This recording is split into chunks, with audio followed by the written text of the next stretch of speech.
আসসালামু আলাইকুম মাছচাষী ভাইরা, আজকের এই ভিডিওর মাধ্যমে আপনাকে জানাবো কিভাবে ভালো কোয়ালিটির বা ফিমেল চিতল মাছের পোনা তৈরি করা হয় এবং আপনাদের হাতে পৌঁছে দেওয়া হয়।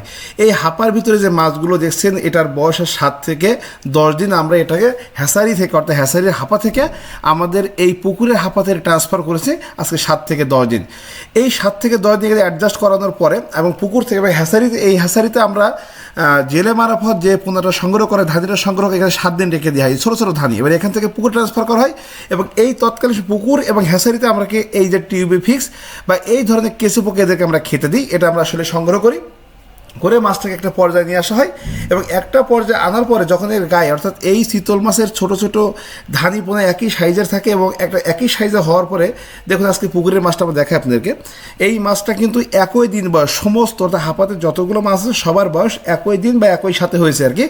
এবং দেখুন এই মাছগুলোর সাইজ অর্থাৎ এই যে ছোটো ছোটো ধানির বয়স টোটালি আজকের আমাদের 18 থেকে 22 দিন বয়স এবং মাছের গায়ে ছোটো ছোটো দাগ চলে আসছে।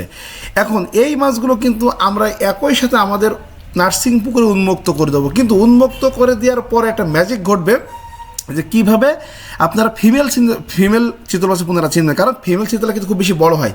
আমি বিশ্বাস করি যে এই ভিডিও দেখার পরে আপনি অন্তত চিতল মাছের পোনা সম্পর্কে এক্সপার্ট হবেন। আর কিছু কিছু পোনা বিক্রেতা আছে যে ওদের আপনাদেরকে বলে যে চিতল মাছের লেজের অংশে ফুটে থাকলে মহিলাটা মিথ্যা। যে কথা বলবে তাকে জিজ্ঞাসা করবে সে বছরে কত পিস চিতল মাছের পোনা নার্সিং করে, তাকে জিজ্ঞাসা করবেন। তাহলে সে আপনি বুঝতে পারবেন আসলে সে কি সাপ্লায়ার না পোনা বিক্রেতা, দালাল না ফড়িয়া, নাকি অ্যাকচুয়ালি নার্সারি বা হ্যাসারি মালিক।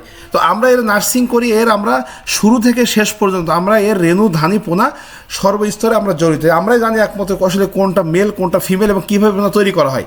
তো দেখুন আমাদের এই পোনাটা কিন্তু পুকুর উন্মুক্ত করেছি একই সাথে, কিন্তু উন্মুক্ত করার পরে আজকের আমরা আপনাকে দেখাবো যে এই মাছটা যখন আজকের এভারেজ বয়স প্রায় 1 মাস, ইন টোটালি এই মাসের বয়স হলো 1 মাস। এবার সাইজ দেখেন কোনোটা দেখেন 2 থেকে 3 ইঞ্চি, কোনোটা 1 ইঞ্চি 1.5 ইঞ্চি। এই যে সাইজের ভেরিয়েশন, এই যেগুলো বড় বড় মাছ এইগুলোই কিন্তু ফিমেল চিতল। আর আমরা কিন্তু বাছাই করে এই যে বড় বড় পোনাটা আপনাদের সর্বকে একটা ফিমেল চিতল। আর এই ছোটো ছোটো দেখছে এটা কিন্তু পুরুষ মাছ। এটা কিন্তু খুব বেশি বড় হবে না। এটা চাকনি করে আমরা অফলাইনে সেল করে দিই। এবং দেখুন এই ডালায় খেয়াল করুন একই সাথে ছাড়া একই মাছ, যেটা বড় বড় সেটা ফিমেল, যেটা ছোটো সেটা মেল। আপনারা দেখুন একই দিন বয়স, একই সাইজ, একই ব্যবস্থাপনা, একই খাদ্য, কিন্তু মাছের কিন্তু ব্যাপক ভেরিয়েশন থাকবেই। তো এটাই কিন্তু চিতল মাছের গোপন রহস্য যে এই মেল এবং ফিমেল আমি আপনাকে বোঝালাম প্র্যাকটিক্যালভাবে। এবং আপনারা অন্য কথা কান দেবেন না। বিদ্যুৎ মৎস্য নার্সারির কাছে আপনার যে কোনো মাছের পোনা পাবেন গ্যারান্টি সহকারে এবং আপনার বাসায় পৌঁছে দেওয়ার মাছ নিয়ে আসবো। প্রবাসী ভাইদের সুযোগ আছে, আপনার অর্ডার করলে আপনার বাসায় পৌঁছে দিয়ে মাছ টাকা নিয়ে আসবো এবং